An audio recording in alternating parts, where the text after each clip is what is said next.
संतों ने क्या कहा?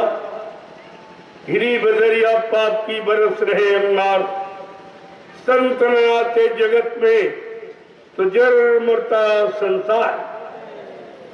ये सारा संसार में जीवात्माओं को जन्म मरण से कोई छुटकारा नहीं दिला सकता।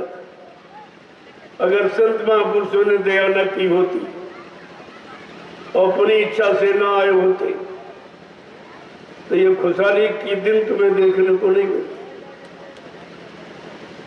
लेकिन आपने उनकी बात नहीं मानी, उनके वचनों को नहीं माना, उन पर विश्वास नहीं किया। तो फिर ये बताओ, तुम्हारी खुशहाली का पर्व कौन बनाएगा? तुम्हारे पारिवारिक जीवन, सामाजिक जीवन, व्यवहारिक जीवन की व्यवस्था को कौन बनाएगा? तो सोचना ही पड़ेगा। आज नहीं तो कल कब तक मर रहोगे, कब तक अशांति में रहोगे, तब तक दुख तकलीफ, बीमारी, महामारी, लड़ाई झगड़े, दैवी प्रकोप, दुर्घटनाएं, अकाल मौत के घेरे में कब तक रहोगे? कभी न कभी तो तुम्हारे अंदर जागने की इच्छा होगी, और वो कब? जब प्रकृति की मार पड़े, जब कुदरत मार लगाएगी, तब सबकी बुद्धि ठीक हो जाए। अभी तो आप महात्माओं की बात नहीं मानते हो, सुनते ही नहीं हो। बाबा जी ने क्या कहा था कि अभी महात्मा समझा रहे, सब तरह से मना रहे, तुम्हारे पाप कर्मों में माफी भी दिला रहे। अगर तुमने उनकी बात न मानी, उनके वचनों पर विश्वास न किया, तो पीछे कुदरत खड़ी है, अपने एक डंडे लपड़ थप्पड़ में 20 करोड़ को आरा न्यारा सेकंडों में कर देगी।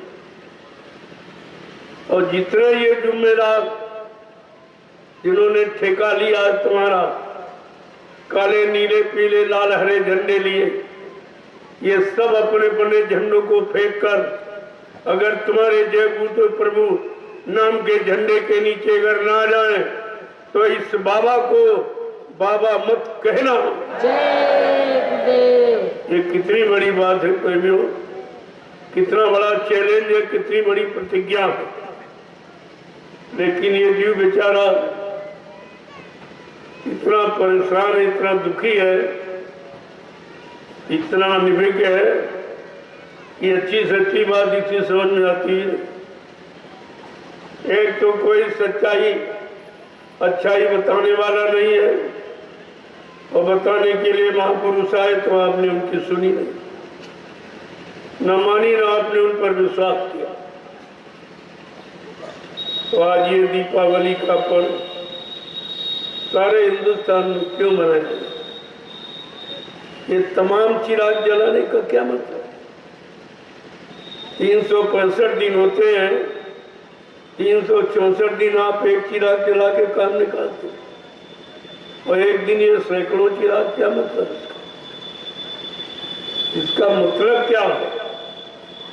ये खर्चा बढ़ा दिया और उसका अर्थ कुछ नहीं तुम्हारी समझ में आया कि 3 साल के 364 दिन एक चिराग से काम चल गया, आज ये सैकड़ों चिराग क्यों जलाया जा रहा? क्या मतलब इसका?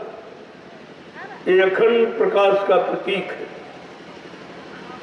कि अखंड प्रकाश क्या है, उसको जानने के लिए ये पर्व रखा गया था। क्योंकि ये आत्मा अखंड प्रकाश देश की, अखंड सुखानंद देश की, वहां की रहने वाली है। ये परिचय दिया जा रहा कि जब तक इसको अखंड प्रकाश नहीं मिलेगा, अपने देश नहीं पहुंचेगी, तब तक इसका पर्व नहीं होगा। कहा वो त्योहार कहाँ है? सदा दिवाली संत घर हरदम रहे त्योहार, संत दिवाली करत है सत्यलोक के मां। उनकी सच्ची दिवाली सतलोक सचखंड रामी धाम में है, जहाँ प्रकाश की कोई आवश्यकता, कोई जरूरत नहीं। न चाहिए घर दिया और बाती। वो ऐसा देश है जहाँ पर परम प्रकाश रूप दिन रात 24 घंटे कभी नहीं बुझता, कभी प्रकाश कम नहीं होता। यहाँ सूरज निकलता छिप जाता, चांद निकलता छिप जाता। आप जो प्रकाश चलाते हो बुझा देते हो, लेकिन वो प्रकाश कैसा है? परम प्रकाश रूप दिन राती, न चाहिए घर दिया और बाती। वहां ये बुझने वाले दिया बाती चिराग की जरूरत नहीं पड़ती। ऐसा वो अखंड प्रकाश है, अनवरत 24 घंटे बराबर एक रस रहता है। उस देश की रहने वाली तुम्हारी जीवात्मा है। ये बताने के लिए ये प्रमाण दिया संतों ने कि वो अखंड देश की, जहाँ अखंड प्रकाश है, उस प्रकाश की उपमा यहाँ कोई नहीं करती। तुम रात में करोड़ों चिराग जला दो, लेकिन एक सूरज के निकलते वो सब बेकार हो जाए। ऐसे सारे लोगों की जो सुंदरता, जो प्रकाश है, लेकिन सत्यलोक में जहाँ की जीवात्मा रहने वाली है, वहाँ का अखंड प्रकाश इन सब को धूमिल कर देगा, इन सब को बहुत पीछे फेंक देगा। ऐसे प्रकाश में चेतन देश के रहने वाली हमारी आपकी जीवात्मा है।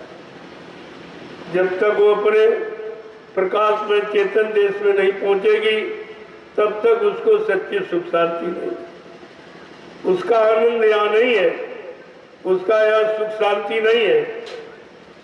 इसीलिए संत महापुरुष आए तो उन्होंने अपनी जीवात्मा को जगाने समझाने का ही काम किया। उन्होंने आपके लिए नहीं, आपके शरीर को मिलने वाला राजपाट, धन दौलत, मान सम्मान, अधिकार, पद पत्नी, बाल बच्चों के लिए नहीं, अपनी जीवात्मा को जगाने के लिए। मेरी रूह, मेरी जीवात्मा जो काल ने भटका लिया और यहाँ कर्मों के जाल में फंसा लिया, मैं अपनी चेतन रूह सूरज जीवात्मा को जगा के ले जाऊंगा और उसको अखंड देश पहुंचा दूंगा। जब ये पहुंच जाएगी तो अपने में लय हो जाएगी, लेकिन पहुंचाने वाला होना चाहिए। जैसे उदाहरण के लिए कि गंगा की बूंद आप ले आओ और ये कहो ये गंगा की बूंद है। अगर कोई कह दे गंगा की बूंद है तो गंगा में चली जाए, लेकिन नहीं जा सकती। बूंद खुद नहीं जा सकती। हाँ, कोई गंगा का जानकार जो गंगा नहाने रोज जाता है, अगर उसके हाथ में पड़ जाए और वो जाके गंगा में डाल दे तो बूंद गंगा ही हो जाएगी, फिर उसका ये छोटा रूप खत्म हो जाएगा। ऐसे आज जीवात्मा मृत्युलोक में शरीरों में एक छोटा रूप है, लेकिन जिस दिन संत महापुरुषों के हाथ में पहुंच जाएगी और वो उसको सतलोक सत्कंड अनामी नाम पहुंचा देंगे तो ये जीवात्मा परमात्मा ही हो जाए, फिर अंश रूप इसका समाप्त हो जाएगा। प्रेमियों, बड़ा गहन विषय है। इसे गंभीरता से जब लोगे तब कुछ कुछ आपकी समझ